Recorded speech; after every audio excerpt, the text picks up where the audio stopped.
En el tema de esta mañana y el de esta tarde, vamos a estudiar la cosmovisión de la Iglesia Adventista. Ahora, ¿qué queremos decir por cosmovisión? La Iglesia Adventista tiene 28 doctrinas fundamentales, 28 doctrinas individuales. El santuario no es una de esas doctrinas. El santuario es el concepto que unifica todas las doctrinas en un sistema de verdad. Les doy una comparación. ¿A cuántos les gusta armar los rompecabezas? ¿Le gustan los de 1000 piezas? A mí me frustra, para decirles la verdad, porque es muy difícil armar un rompecabezas de 1000 piezas. Las doctrinas individuales de la iglesia son como las piezas de un rompecabezas. Y el conjunto de todas las piezas donde vemos el cuadro completo es el santuario.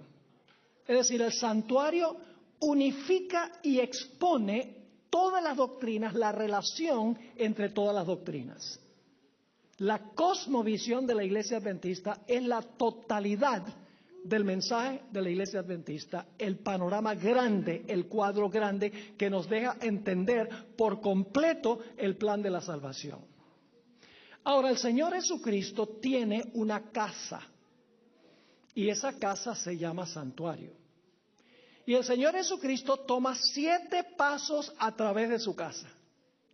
Esta mañana, ya tarde, vamos a estudiar los primeros 3 pasos de Jesús secuencialmente a través del santuario. Y esta tarde, Dios mediante, vamos a estudiar los últimos 4 pasos de Jesús a través del santuario.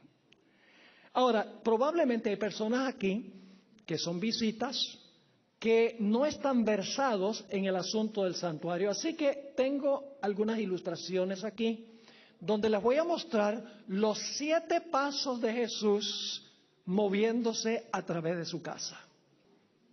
Generalmente cuando empezamos a estudiar el santuario no comenzamos en el campamento. Generalmente empezamos en el atrio, en el altar del sacrificio. Y hablamos de la muerte de Cristo como el primer paso en el santuario, pero ese no es el primer paso. El primer paso es que Jesús viene a vivir en nuestro campamento por 33 años antes de morir. Por eso ustedes ven allí las carpas alrededor del atrio y la carpa que era el santuario. Empezamos el estudio del santuario en el campamento a donde viven los pecadores, porque allí vino Jesús a vivir en nuestro medio por 33 años antes de ir al altar del sacrificio para morir por el pecado. Luego entonces entramos al atrio o al patio del santuario. Y allí el primer mueble que nos encontramos es el altar del sacrificio. El altar del sacrificio representa la muerte de Cristo. Después de vivir en nuestro campamento por 33 años, el Señor Jesucristo fue sacrificado. Es decir, Jesús murió por el pecado. Ese es el segundo paso, el altar del sacrificio. El tercer paso que toma el Señor Jesucristo a través del santuario es un mueble que se conoce como el lavacro o la fuente. Allí el sacerdote se lavaba de todo vestigio de la muerte, porque cuando sacrificaba al animal se salpicaba de sangre y antes de entrar al lugar santo tenía que limpiarse de todo vestigio de la muerte. Vamos a encontrar que el lavacro representa la resurrección de Cristo. Luego entonces tenemos el cuarto paso que toma Jesús a través del santuario. El Señor Jesucristo entra al lugar santo del santuario. Es el primer apartamento que ustedes pueden ver de allí. En el sur se encontraba el candelabro de oro de 7 brazos, que representa la obra del Espíritu Santo entrando a la iglesia para impartir la luz del Señor. El aceite representa al Espíritu Santo que da luz, imparte luz a la iglesia para que la iglesia dé testimonio en cuanto al Señor. Luego entonces tenemos el siguiente mueble en el lugar santo, que es la mesa de los panes de la proposición. La mesa de los panes se encontraba al norte del santuario. Había 12 panes encima de la mesa, 2 pilas de 6 cada pila. Y luego entonces avanzamos hacia el siguiente apartamento y antes del velo que conduce al lugar santísimo tenemos el altar de incienso, a donde se mezclaban las oraciones del pueblo con el incienso en el santuario. Es decir, el cuarto paso de Jesús es la obra que Él hace en el lugar santo del santuario. Luego entonces nos movemos detrás de esa cortina que ustedes pueden ver allí.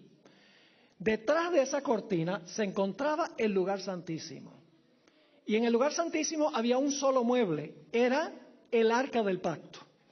Y el juicio se realizaba en el lugar santísimo, representa la obra de juicio que desempeña el Señor Jesucristo. Ese es el quinto paso del santuario. Luego los pecados entraban al santuario durante todo el año. Cuando la gente se arrepentía, confesaba sus pecados, por medio de la sangre los pecados entraban al santuario, los pecados perdonados, y contaminaban el santuario. Por eso, una vez al año, al final del año, era necesario purificar el santuario de los pecados que habían entrado durante el curso de todo el año. Los pecados eran sacados por el sumo sacerdote y colocados sobre la cabeza del macho cabrío Azazel. Y de esa manera el santuario quedaba purificado, porque los pecados eran trasladados del santuario a donde habían entrado al que últimamente era responsable por el pecado, Azazel, símbolo de Satanás. Y luego el último paso, el paso número 7, es que el Señor Jesucristo regresa a este mundo con su pueblo, a nuestro campamento, para habitar en nuestro medio para siempre. Es decir, el santuario comienza en el campamento y termina en el campamento. Y cada paso que toma Jesús a través del santuario es un paso en el plan de la salvación. Ahora, si ustedes le preguntan a una persona que no es adventista, ¿qué es lo más importante en cuanto al plan de la salvación? Ellos les van a decir la cruz, la muerte de Cristo en la cruz. Pero vamos a encontrar en nuestro estudio que en realidad no hay una de esas 7 funciones que sea más importante que la otra. Todas las 7 funciones de Jesús, todos los 7 pasos de Jesús sucesivos, consecutivos, son igualmente importantes. Si falta uno, se daña, se destruye el plan de la salvación. La cruz es vital, es muy importante la cruz, es el centro, pero sin los otros pasos, la muerte de Cristo en la cruz habría sido en vano. Eso es lo que vamos a notar. ¿Les queda claro lo que vamos a estudiar? Vamos entonces al primer paso. La venida del Señor Jesucristo a nuestro campamento, para vivir en nuestro medio 33 años, antes de morir. Vamos a leer algunos versículos de la Biblia que hablan de que Jesús vino a habitar en nuestro medio. Voy a leer 3. Éxodo 25:8, nuestra lectura bíblica de esta mañana. Dice allí, en Éxodo 25:8, ¿por qué mandó Dios a construir el santuario? Dice, y harán un santuario para mí, y luego ¿qué dice? Y habitaré en medio de ellos.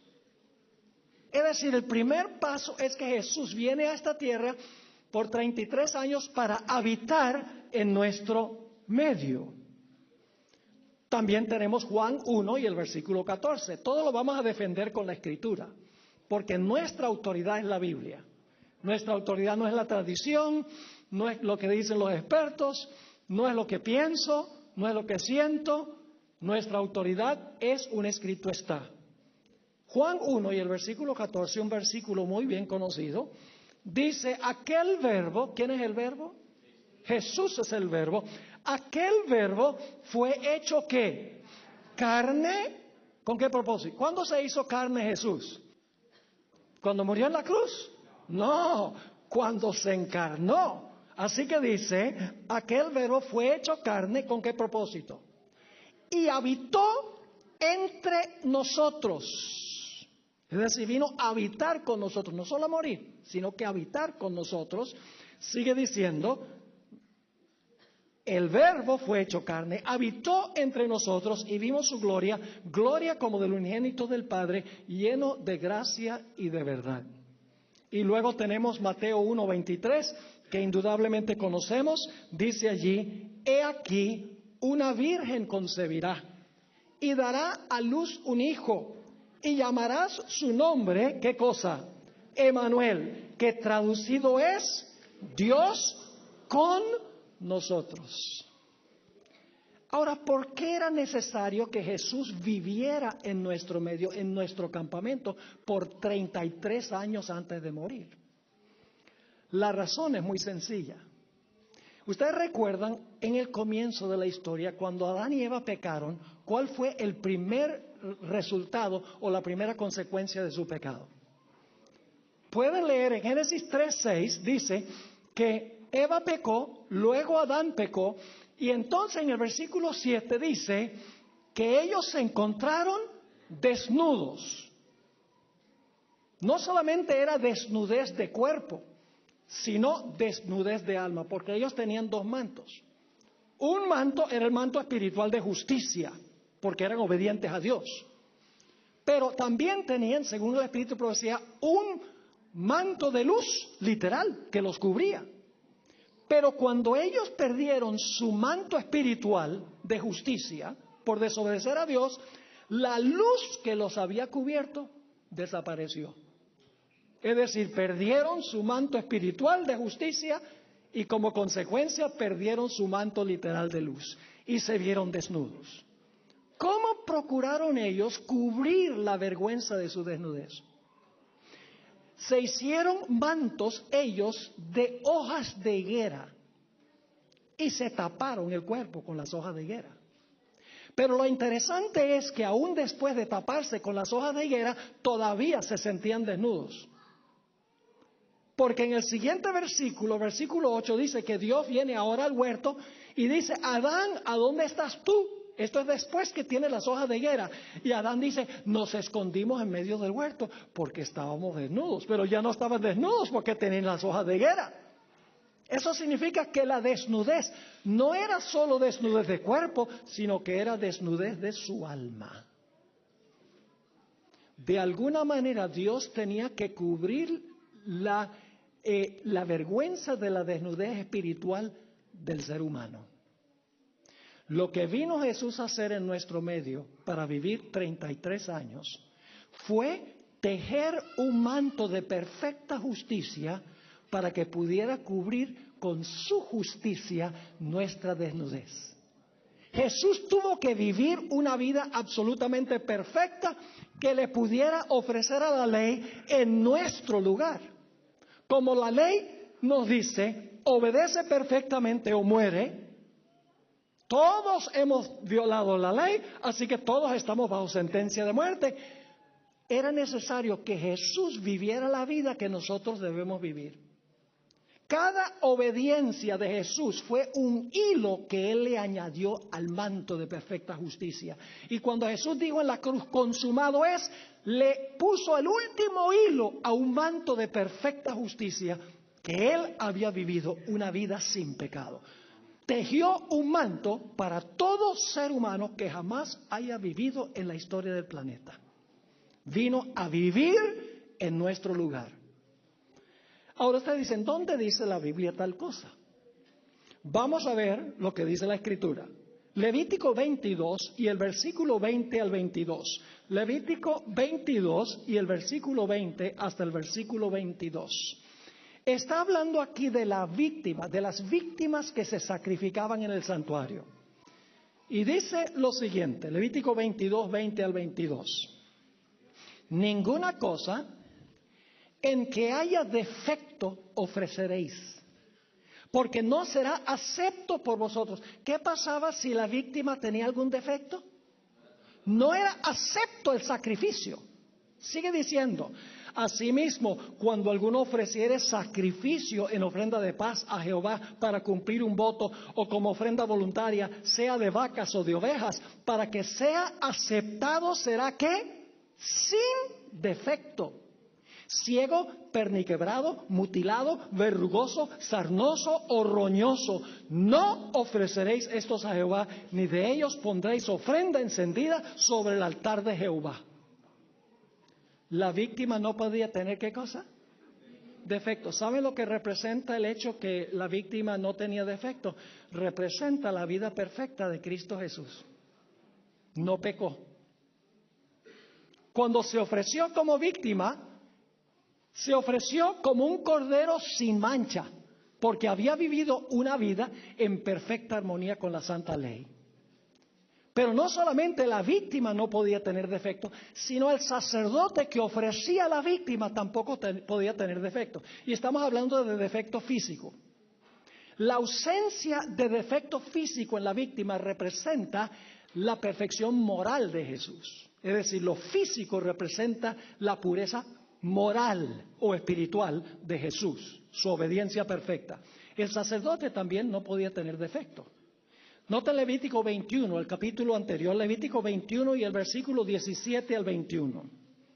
Dice allí, habla a Aarón y dile, ninguno de tus descendientes por sus generaciones que tenga algún defecto se acercará para ofrecer el pan de su Dios. Porque ningún varón en el cual haya defecto se acercará.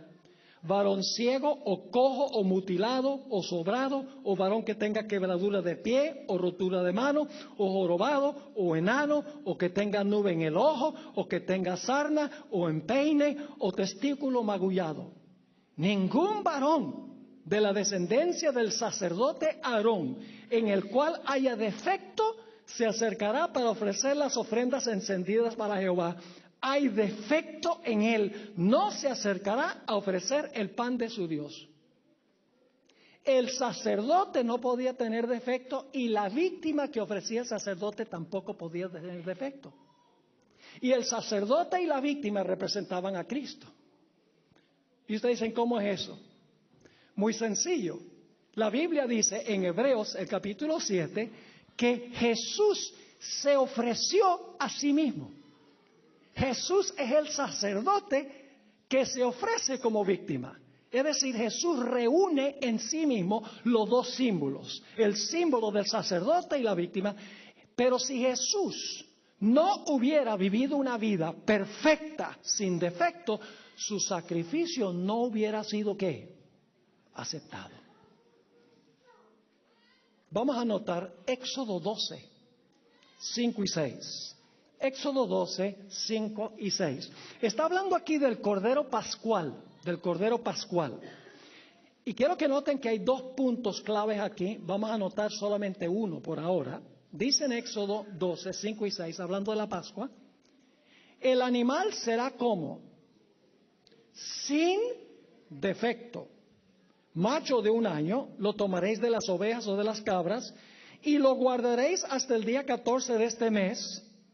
Y luego dice, y lo inmolará. ¿Qué significa inmolar? Matar. Y lo inmolará toda la congregación del pueblo de Israel entre las 2 tardes. ¿Qué dos aspectos tenemos aquí del cordero? El cordero no podía tener defecto y luego era sacrificado. La vida perfecta de Jesús y su ¿qué? Y su muerte. Y ustedes dicen, ¿será así? Pues vamos al Nuevo Testamento para ver lo que dice la Biblia, que representa la víctima sin defecto y el sacrificio de la víctima. 1 de Pedro 1, 18 al 20. 1 de Pedro 1 y el versículo 18 hasta el versículo 20. Dice aquí, en un pasaje indudablemente muy bien conocido, sabiendo que fuisteis rescatados de vuestra vana manera de vivir, la cual recibisteis de vuestros padres, no con cosas corruptibles como oro o plata, es decir, no fuimos redimidos con oro o plata, sino con ¿qué? Sino con la sangre preciosa de Cristo. Ahí está el sacrificio. Pero ahora noten, la sangre preciosa de Cristo como de un ¿qué? un cordero sin mancha y sin contaminación. ¿Qué dos características? El cordero no tiene defecto y luego muere. Jesús vivió una vida sin defecto y luego ¿qué? Murió. Y por eso su sacrificio fue aceptado. Ahora yo les pregunto, ¿qué es más importante, la vida perfecta de Cristo o su muerte? Los dos son igualmente importantes. Porque si Jesús no vive una vida moralmente perfecta, en armonía con la ley, tejiendo un manto de justicia, el Padre no hubiera aceptado su sacrificio. Son los dos igualmente vitales e importantes. Ahora vamos a ver, según la Biblia, que el Señor Jesucristo cumple estas dos funciones. Cumple la función del Cordero sin mancha, su vida perfecta, y la muerte de Cristo. Ahora yo pregunto, ¿Jesús, además de ser un Cordero sin mancha, también es un sacerdote sin mancha? ¿Ofreció su vida en sacrificio un ser perfecto que nunca pecó? ¿Cómo no? Vamos a Hebreos 4 y el versículo 14 y 15. Hebreos el capítulo 4 y el versículo 14 y 15. Dice aquí, por tanto, teniendo un gran sumo sacerdote que traspasó los cielos, Jesús el Hijo de Dios, retengamos nuestra profesión, porque no tenemos un sumo sacerdote que no pueda compadecerse de nuestras debilidades, sino uno que fue tentado casi en todo. Muy bien, gracias. Sí, todavía está en la onda. A veces leo mal para ver si están prestando atención. Sino uno que fue tentado, ¿qué? En todo, según nuestra semejanza, pero sin pecado. ¿Vivió Jesús una vida absolutamente perfecta? ¿Es un sumo sacerdote perfecto? ¿Es una víctima perfecta? Sí. Noten Hebreos 7:25, solamente unos 3 capítulos más adelante, Hebreos 7 y el versículo 25. Porque tal sumo sacerdote nos convenía. ¿Qué clase de sacerdote? Santo, inocente, sin mancha, apartado de los pecadores y hecho más sublime que los cielos. Y saben ustedes que aún Poncio Pilato, ese gobernante pagano, confesó que en Jesús no había defecto. Porque 4 veces él salió ante la turba judía y dijo, yo no hallo delito en él. El mismo Pilato confesó que Jesús hasta ese punto había vivido una vida absolutamente perfecta. El primer paso de Jesús es venir a nuestro campamento con el fin de ofrecerle a la ley lo que nosotros no le podemos ofrecer. Ofrecerle a la ley la perfección, la perfecta justicia que Dios nos exige a nosotros. Él vino a vivir la vida que todos los seres humanos deben vivir. Pero ahora vamos al segundo paso. El segundo paso, el Señor Jesucristo va al altar del sacrificio. Ahora, ¿qué sucede en el altar del sacrificio? El hombre cuando pecó tenía un doble problema. En primer lugar, ya no le podía ofrecer a la ley la justicia que la ley exige. Y por eso la ley le decía al hombre, como no me puedes ofrecer la vida perfecta que yo exijo, tienes que morir. Así que teníamos un doble problema. Una vida en desarmonía con la ley y la sentencia de muerte. Así que no era suficiente que Jesús viniera a tejer un manto de perfecta justicia que nos pudiera regalar.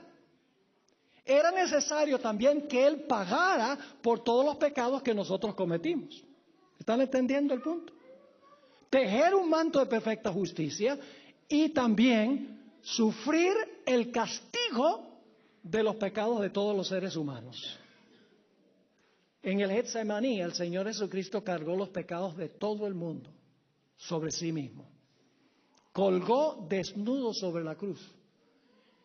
Y a algunos no les gusta que yo diga que colgó desnudo en la cruz, pero la Biblia enseña eso. Porque la Biblia dice que su manto exterior, sin costura, los soldados dijeron, no partamos ese manto. Lo que partieron fue el manto interno de Jesús en 4 partes. Es decir, tomaron el manto exterior y el manto interior y colgaron al Señor Jesucristo desnudo en la cruz. Y eso tiene un gran simbolismo.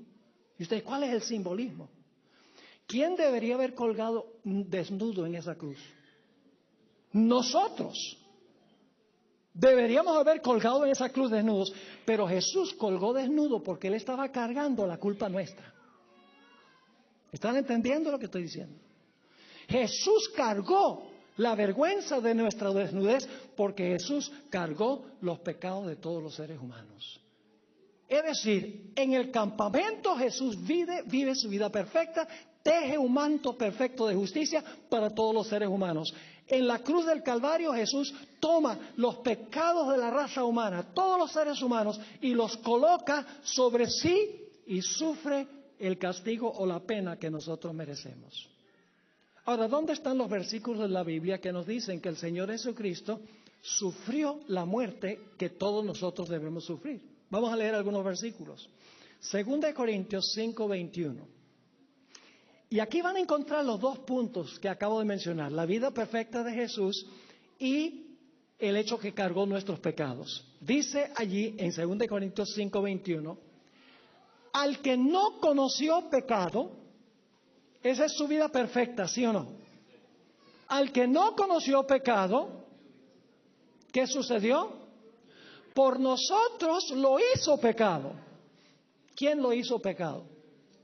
El Padre colocó sobre Él nuestros pecados. El que no conoció pecado, Jesús no conoció pecado, el Padre lo hizo pecado, es decir, cargó nuestros pecados sobre Él. ¿Con qué propósito? Para que nosotros fuésemos hechos justicia de Dios en Él, para que nosotros pudiésemos llegado a ser justos. El Señor Jesucristo, que no conoció pecado, el Padre colocó sobre Él los pecados de todos los seres humanos. Noten Gálatas 3 y el versículo 13. Gálatas el capítulo 3 y el versículo 13. Aquí este versículo es muy interesante. Dice, Cristo nos redimió ¿de qué?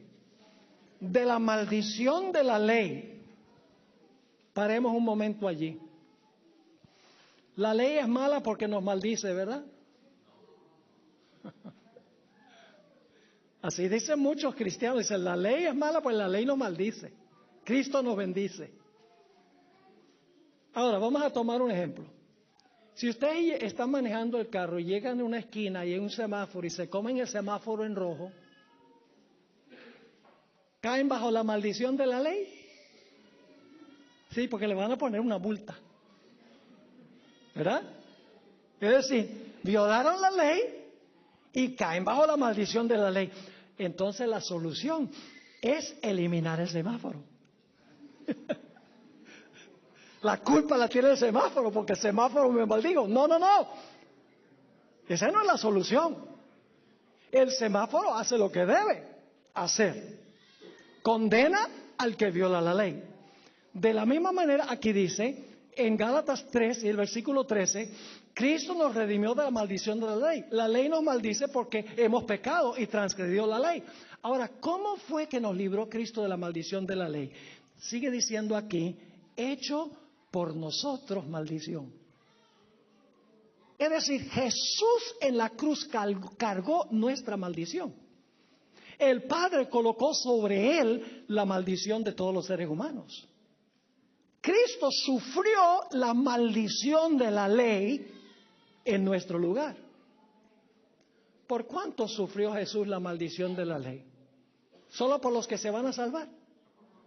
¿O sufrió la maldición de la ley para todo ser humano que jamás haya vivido? Hermanos y hermanas, fue para todo ser humano que jamás haya vivido sobre el planeta. Y ustedes dicen, ¿dónde dice la Biblia eso? ¿Cuál es el versículo más famoso de la Biblia? Juan 3:16. Porque de tal manera amó Dios a Talleres. Porque de tal manera amó Dios a Barcelona. O debo pronunciarlo correctamente, Barcelona. Porque de tal manera amó Dios al mundo que ha dado a su Hijo unigénito. ¿Por cuántos fue dado Jesús? ¿Por cuántos vivió Jesús? ¿Por cuántos murió Jesús? Por todos. ¿El Señor Jesucristo murió por Hitler? ¿Cargó los pecados de Hitler? ¿Cargó los pecados de Donald Trump? ¿Cargó los pecados de Mussolini? Todos. Saben que la hermana White tiene una cita donde ella dice que Jesús, cuando estaba en la cruz, estaba hasta cargando los pecados de Caifás, el que lo entregó a la muerte.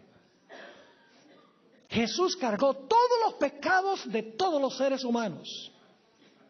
Vamos a leer otros versículos. Hebreos 2 y el versículo 9. Hebreos 2 y el versículo 9. Y ustedes dicen, bueno, si Jesús vivió por todos y murió por todos, entonces todos se van a salvar.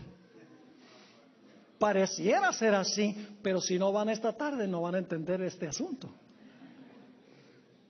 Hebreos 2, 9 dice, pero vemos a aquel que fue hecho un poco menor que los ángeles, a Jesús, coronado de gloria y de honra a causa del padecimiento de la muerte, para que por la gracia de Dios gustase la muerte por todos. ¿Por cuántos gustó la muerte de Jesús? Por todos. ¿Por cuántos tejió el manto de perfecta justicia? Para todos. Noten Primera de Juan 2, 1 y 2. La Biblia es clara en cuanto a esto. Primera de Juan 2 y el versículo 1 y el versículo 2. ¿A quiénes le está escribiendo el apóstol Juan? ¿Le está escribiendo a los paganos o a cristianos? Le está escribiendo a cristianos. Y noten lo que dice ahí en Primera de Juan 2, 1 y 2. Hijitos míos, no se va a referir a hijitos míos como si fueran los paganos. Hijitos míos, estas cosas os escribo para que no pequéis. Y si alguno hubiere pecado, abogado tenemos para con el Padre a Jesucristo el justo. Así que Juan está diciendo, los creyentes, si alguno de los creyentes peca, tenemos abogado para con el Padre a Jesucristo el justo. Pero noten lo que sigue diciendo el versículo 2. Y Él es la propiciación por nuestros pecados, y no solamente por los nuestros, sino también por los de todo el mundo. No solo por los creyentes, sino por los de todo el mundo. Noten Isaías 53, 5 y 6. Isaías 53, 5 y 6. Lo que quiero que entiendan es que el manto que tejió Jesús es para todos los seres humanos. La muerte de Cristo Jesús fue para todos los seres humanos, por todos los pecados que se han cometido, se están cometiendo y aún se van a cometer. Isaías 53, 5 y 6 dice, mas Él herido fue por nuestras rebeliones, molido por nuestros pecados. El castigo de nuestra paz fue sobre Él, y por su llaga fuimos nosotros curados. Todos nosotros nos descarriamos como ovejas, cada cual se apartó por su camino, mas Jehová cargó en Él el pecado de todos nosotros. ¿Por cuántos pecados murió Jesús? Todos los pecados de la raza humana fueron colocados sobre Él. Los que se han cometido, los que se están cometiendo y los que aún se van a cometer. Permítame leerles un par de citas del Espíritu de Profecía. La primera cita se encuentra en Mensajes Selectos, tomo 1, página 364. Ella escribió, en la cruz del Calvario, Él pagó el precio de la redención de la raza humana. En la cruz, ¿qué hizo Jesús? Pagó el precio de la redención ¿de qué? De la raza humana. En una cita aún más fuerte, en Mensajes Selectos, tomo 1, página 378 y 379, Elena White escribió, esto es extraordinario, el peso de la culpabilidad de todo pecado recayó sobre el alma divina del Redentor del mundo. Los malos pensamientos, las malas palabras, los malos actos de cada hijo e hija de Adán exigían una paga que recayó sobre Cristo. ¿Cuántos pecados recayeron sobre Cristo? Los de cada hijo e hija de Adán. Así que si usted es hijo o hija de Adán, los suyos fueron colocados sobre Jesús. Así que dice, aunque no era suya la culpa del pecado, su espíritu fue desgarrado y magullado por las transgresiones de los hombres. Y aquel que no conoció pecado llegó a ser pecado por nosotros para que pudiéramos ser justicia de Dios en él. ¡Qué extraordinario! Vivió por todos, y murió por todos. Esto es lo que podríamos llamar la obra objetiva de Jesús. Es decir, la obra de Jesús en el campamento, en el altar de sacrificio, y vamos a ver también en el lavacro, es una obra que hizo para todos los seres humanos. Pero la obra en el lugar santo no es para todos los seres humanos. La obra en el lugar santo es para los que se apropian de lo que hizo Jesús en el campamento y en el atrio. Es decir, lo que hizo en el atrio y en el campamento fue para todos los seres humanos, pero lo que hace en el lugar santo y el lugar santísimo lo hace solo por los que se arrepienten, confiesan su pecado y confían en Jesús. Es decir, la obra que hizo en el campamento y en el atrio es corpórea, mientras que la obra en el lugar santo y el lugar santísimo es una obra individual. Ahora vamos al tercer paso. ¿Cuál es el tercer paso? El tercer paso es el lavacro. También se conoce como la fuente. Ahora, ¿qué evento de la vida de Jesús representa el lavacro o la fuente? Bueno, lo único que tenemos que hacer es mirar la secuencia de los pasos de Jesús. Jesús comenzó su vida con su encarnación, vivió 33 años. Luego fue al altar del sacrificio, representa su muerte en la cruz. Ahora, el lugar santo del santuario, donde Cristo entró, representa la ascensión de Cristo para comenzar su obra intercesora. Es decir, que el lavacro tiene que representar una obra de Cristo entre su sacrificio en la cruz y cuando comenzó su obra intercesora en el lugar santo. Porque el lavacro se encuentra entre el altar y el lugar santo. Ahora, ¿qué evento representa el lavacro o la fuente? Tenemos que entender por qué estaba la fuente ahí en el atrio, después del altar del sacrificio. Porque el sacerdote, cuando ofrecía a la víctima, estaba manchado de sangre. Y la sangre es señal de muerte. Es decir, la sangre manchaba. Y antes que el sacerdote pudiera entrar a ministrar en el lugar santo, tenía que lavarse de todo vestigio de la muerte. Es decir, el lavacro a donde el sacerdote se lavaba antes de entrar a su ministerio en el lugar santo para interceder, para meter el pecado del santuario, en realidad representa la resurrección de Cristo Jesús. Ahora vayan conmigo a Tito, el capítulo 3 y el versículo 4 y 5. Tito, el capítulo 3 y el versículo 4 y el versículo 5.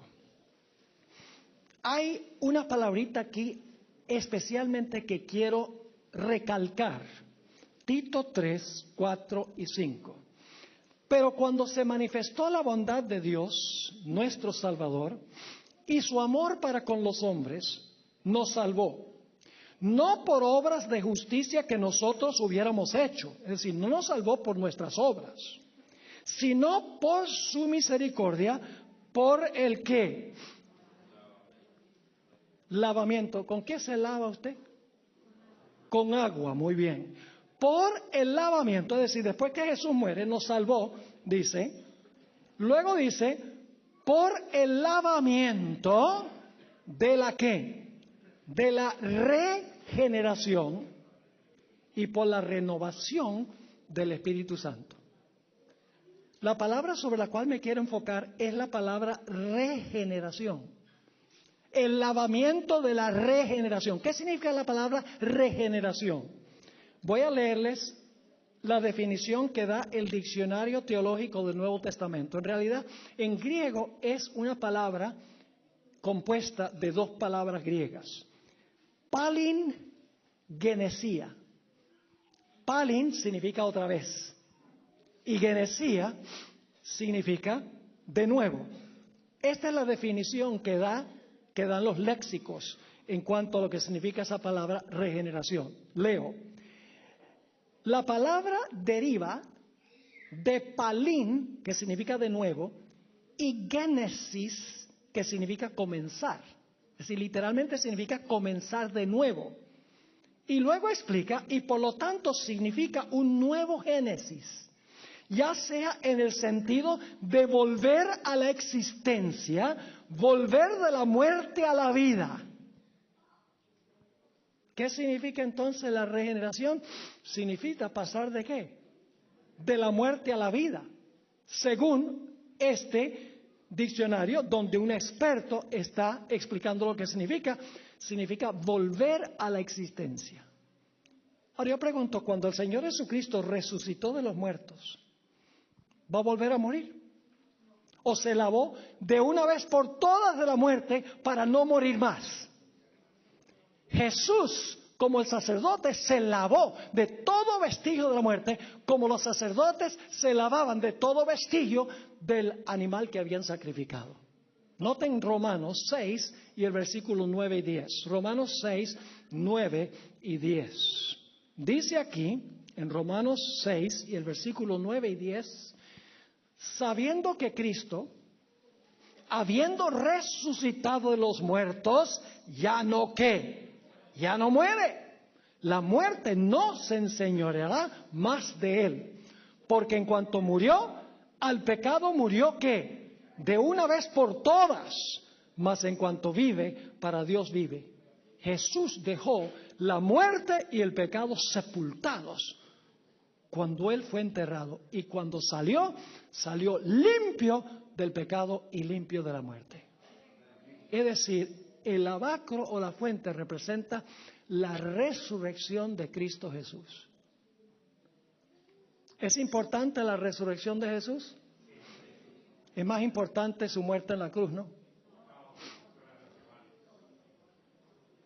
Pues si Jesús no murió, ¿cómo va a resucitar? Y si no vivió una vida perfecta, su muerte no es aceptada. Necesitamos entender, hermanos y hermanas, la iglesia adventista entiende la cabalidad del ministerio de Jesús. El mundo cristiano todo se enfoca en la cruz, pero es solo parte de la cosmovisión de la salvación. Es una pieza, por así decirlo, del rompecabezas. ¿Perdonó Jesús todos los pecados de los pecadores cuando murió en la cruz? Casi siempre que hago esa pregunta, inmediatamente los adventistas dicen sí, pero la respuesta es no. Y ustedes dicen, ¿qué herejía va a compartir ahora el pastor Bora aquí? Pues vamos a dejar que el apóstol Pablo lo diga. Si no me creen a mí, créanle a Pablo, el gran teólogo, San Pablo. Vayan conmigo a 1 Corintios 15. Y el versículo 3 al 7, y luego vamos a ir del versículo 17 al versículo 20. Dice en el versículo 3, el apóstol Pablo, porque primeramente os he enseñado lo que asimismo recibí, que Cristo murió por nuestros pecados, conforme a las Escrituras, y fue sepultado, y que resucitó al tercer día conforme a las Escrituras, y que apareció a Cefas y después a los 12. Después apareció a los más de 500 hermanos a la vez, de los cuales muchos viven aún y otros ya duermen. Después apareció a Jacobo, después a todos los apóstoles, y al último de todos, como a un abortivo, me apareció a mí. Y ahora dice en el versículo 16, porque si los muertos no resucitan, tampoco Jesús resucitó. ¿Y cuáles son las implicaciones de que Jesús no haya resucitado? Sigamos leyendo. Porque si los muertos no resucitan, tampoco Cristo resucitó. Ahora escuchen con cuidado. Y si Cristo no resucitó, vuestra fe es vana, aún estáis en vuestros pecados. ¿Están captando esto? Si Jesús no resucitó, ¿estamos todavía en nuestros pecados? Sí, entonces no perdonó los pecados en la cruz. ¿Tiene algo que ver la resurrección de Jesús con el perdón de los pecados? ¿Cómo no? No los perdonó en la cruz. Fue al cielo para perdonar los pecados. Vamos a notar en nuestro estudio. Así que si yo les pregunto, ¿qué es más importante? ¿La vida perfecta de Jesús, su muerte en la cruz o su resurrección? Todos son igualmente importantes. Ahora escuchen bien. ¿Por qué es importante la resurrección de Cristo? Porque un Salvador muerto no nos puede salvar. Jesús no puede entrar al lugar santo para interceder por los que por Él se acercan a Dios, al menos que esté vivo. Es decir, su resurrección hace posible que Él vaya al lugar santo para aplicar a individuos que se arrepienten y confiesan sus pecados los beneficios de la obra que Él hizo en la tierra. Les doy una ilustración ya para concluir. El Día de las Madres aquí se celebra en mayo. Se celebra en mayo casi en todos los lugares. ¿Qué hacen los esposos el Día de la Madre? Los buenos esposos. ¿Qué hacen? Le compran un regalo a la esposa. Claro. Supongamos que compra un regalo de 100 euros. Es un buen regalo, ¿verdad que sí? No creo que una esposa se enoje con eso. ¿Cuánto le cuesta el regalo a la esposa? Nada. ¿Quién paga? El esposo es el que paga. Para la esposa el regalo es gratis. Por su vida perfecta y su muerte en la cruz, Jesús compró el regalo de la salvación. Pero ahora escuchen bien. ¿La esposa tiene la opción de aceptar o rechazar el regalo? Si rechaza el regalo, de nada le beneficia. Jesús compró el regalo de la salvación por su vida y por su muerte.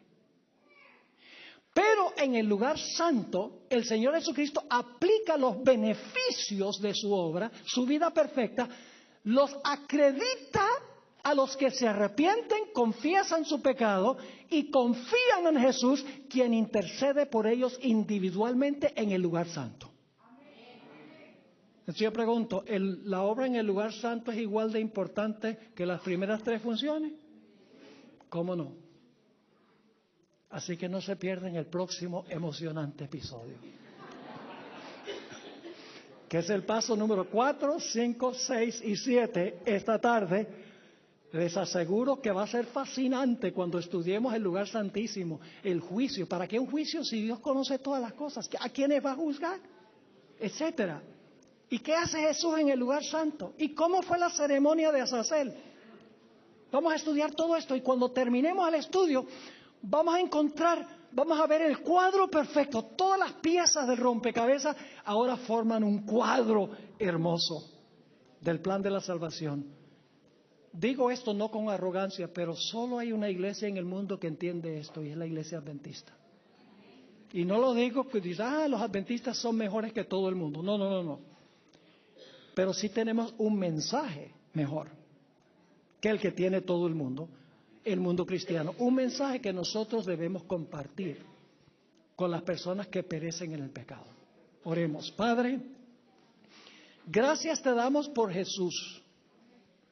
Gracias porque Jesús estuvo dispuesto a venir a vivir una vida llena de tentaciones y pruebas y dificultades para desarrollar una vida perfecta sin pecado y tejer un manto perfecto de justicia que nos puede cubrir.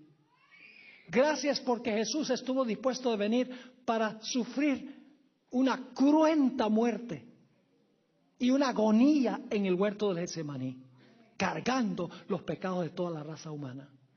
Gracias porque llamaste a tu Hijo del sepulcro y resucitó y ascendió para interceder. Oh Padre, cuán maravilloso eres en este plan que tú divisaste desde los siglos de la eternidad. Ayúdanos, Señor, a apreciarlo. Si hay alguien que no ha recibido a Jesús, te ruego que en el transcurso de esta semana tú traigas a esa persona a recibir a Jesús como Salvador personal.